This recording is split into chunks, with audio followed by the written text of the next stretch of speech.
గద్దరన్న కుటుంబ సభ్యులం ఆ కుటుంబానికి అండగా నిలబడతామని ఇక్కడికి విచ్చేసినందుకు మీకు అందరికీ మనస్ఫూర్తిగా ధన్యవాదాలు. మిత్రులారా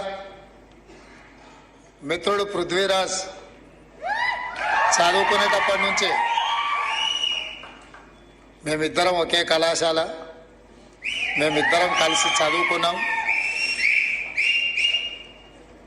నాకు చాలా మంచి మిత్రుడు, కానీ ఆయనలో కళాకారుడు కవి ఉన్నాడని పాడతాడని నాకు ఇప్పుడే మొదటిసారి సంగంరెడ్డి సత్యనారాయణ గారు తెలంగాణ ఉద్యమంలో ఎంత క్రియాశీలక పాత్ర పోషించిండో మాకందరికి తెలుసు. వారందరూ ఈరోజు ఈ కార్యక్రమాన్ని ఏర్పాటు చేసి తెలంగాణ సమాజంలో చైతన్యం ఉన్నది, సమాజ చైతన్యం కోసం జీవితాలనే త్యాగం చేసి గజ్జగట్టి గలం విప్పి భుజం మీద గొంగడేసుకొని సమాజాన్ని దొరలకు వ్యతిరేకంగా చైతన్యం చేస్తూ ప్రజాస్వామిక విలువలను కాపాడాలి, పేద ప్రజలకు ముఖ్యంగా దళితులకు, గిరిజనులకు, బడుగు బలహీన వర్గాలకు, మైనారిటీలకు, మహిళలకు న్యాయం జరగాలి,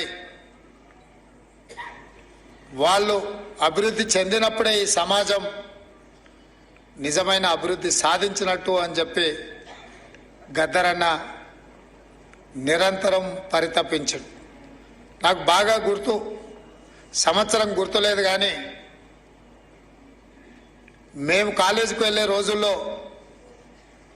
అచ్చంపేటలో గద్దరన్న కార్యక్రమం ఉండే.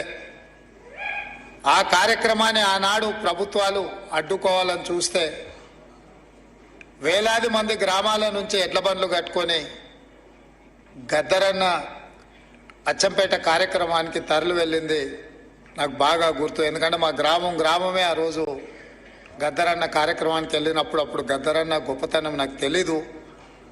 మొదటిసారి గద్దరన్న పేరు అప్పుడు నేను వినడం జరిగింది. ఆ తర్వాత తెలంగాణ రాష్ట్ర సాధనలో తెలంగాణ జనసమితి కావచ్చు, బెల్లి లలిత గారు కావచ్చు, గద్దరన్న కావచ్చు, వీళ్ళందరూ కూడా ఈ రాష్ట్రాన్ని ఆకాంక్షించిన వారిలో ముందు వరుసలో ఉండి ఈ ఉద్యమాన్ని ముందుకు నడిపించు. సరే, రాజకీయంగా వాళ్ళు ఈ ఉద్యమాన్ని వాడుకోకపోయి ఉండొచ్చు, రాజకీయ స్వార్థానికి వాడుకోవాలన్న ఆలోచన కూడా వాళ్ళకి రాకపోయి ఉండొచ్చు. కొద్దిమంది వీళ్ళందరూ చీమలు పెట్టిన పుట్టలో పాములు చేరి రాజకీయ పార్టీలుగా ఎదిగి అధికారంలోకి వచ్చి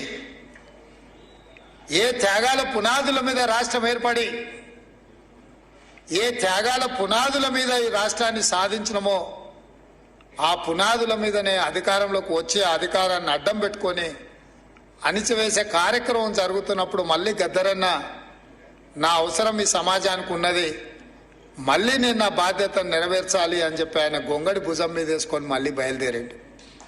ఆ విధంగా మళ్ళీ తెలంగాణ ఉద్యమం అదే తుది తెలంగాణ ఉద్యమంగా మారాలి. ఇక ఈ తెలంగాణ సమాజం మళ్ళీ ఉద్యమాల బాట పట్టొద్దు, ఈ తెలంగాణ సమాజంలో ప్రజాస్వామిక తెలంగాణ ఉండాలి, ప్రజలెన్నుక ప్రభుత్వం రావాలి, ప్రజాపాలన జరగాలి అని గద్దరన్న కోరుకున్నాడు. గద్దరన్న ఆరోగ్యం బాగలేకపోయినా బట్టన్న చేస్తున్న పాదయాత్రలో ఆదిలాబాద్ నుంచి ఖమ్మం జిల్లా వరకు ఎప్పుడు అవకాశం వచ్చినా వారు పాల్గొన్నారు.